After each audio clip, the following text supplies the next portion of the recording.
महाराष्ट्र माझा 24 digital news channel उद्या छात्रों की गुंज हा कार्यक्रम पुण्यात होत आहे आणि या कार्यक्रमाला मोठं करण्याचं काम जर कोणी केलं असेल तर इथले मुख्यमंत्री इथलं सरकार ह्या लोकांनी याला मोठं करण्याचं काम केलं असं माझं स्पष्ट मत आहे.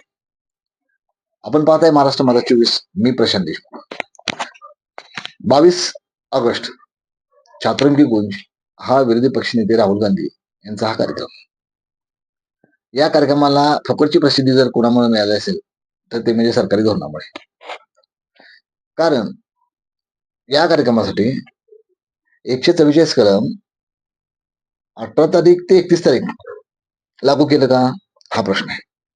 बरे हे 144 कलम लागू करून या कार्यक्रमाला परवानगी न द्यायचं जे काही षडयंत्र सरकार करत आहे यामुळे ह्या कार्यक्रमाला जास्त प्रसिद्धी मिळाली.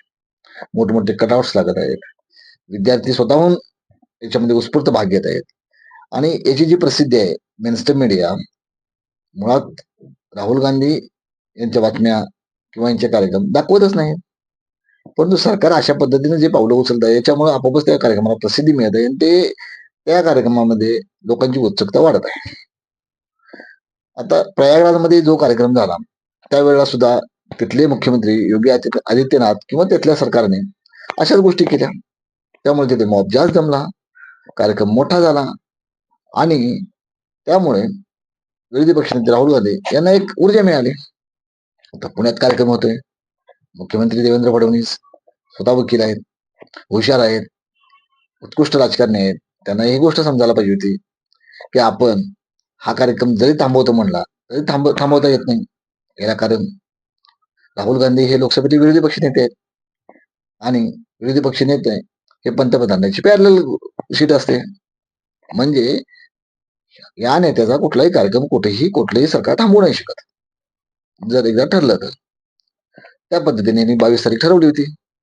आता 144 कलम लागू करणे, कार्यक्रमाला परवानगी न देणे, पण शेवटी कार्यक्रम हा होणारच हे मुख्यमंत्री साहेबांनाही माहिती आहे. तर माझं या माध्यमातून सरकारला एक विनंती आहे की जी व्यक्ती तुमच्या नजरेनं पप्पू आहे त्या व्यक्तीसाठी एवढा खटाटोप करायची गरजच नाही.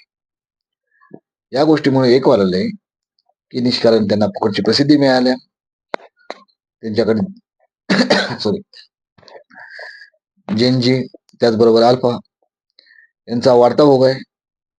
स्वतःहून विद्यार्थी सहभागी व्हायला आणि याला कारण आहे की जेवढं अडवाल तेवढं ते तुंबतं आणि तुंबलं की ते वाहतं, वरून वाहतं.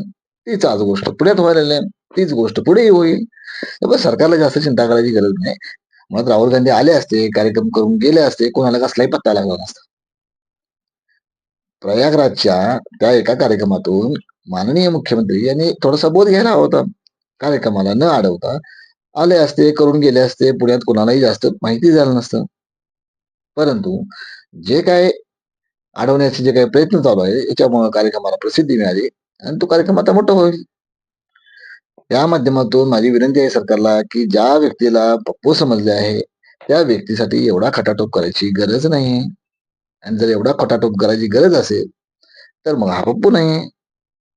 थोडक्यात सांगायची गोष्ट की भारतीय जनता पक्ष किंवा सरकार मधली लोक राहुल गांधींना देशाचा हिरो म्हणून प्रेझेंट केल्याशिवाय गप्पच बसणार नाहीत का काय, आता असा प्रश्न पडायला लागलाय. मग त्यांना प्रसिद्धी यांच्याकडूनच मिळत आहे.